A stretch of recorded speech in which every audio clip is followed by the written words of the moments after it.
banjir kiriman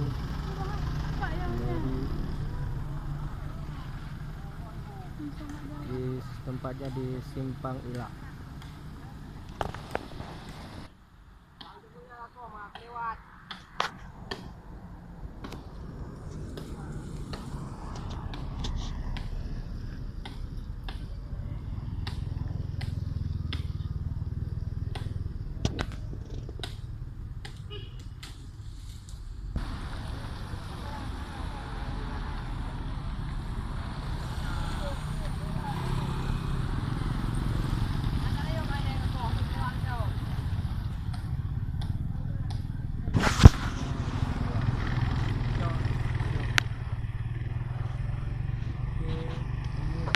Di Jalan Ila, banjir kiriman sudah memasuki pemukiman. Di depan kita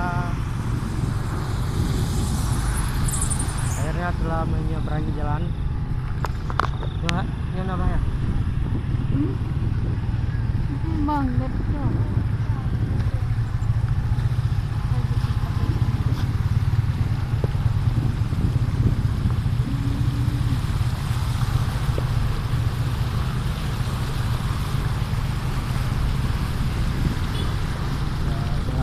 Terputus di kawasan Silat.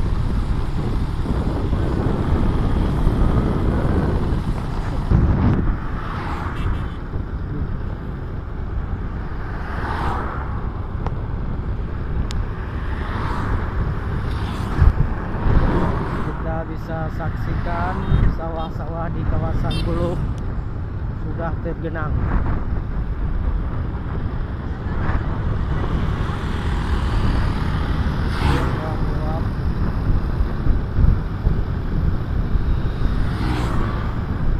Ini adalah banjir kiriman.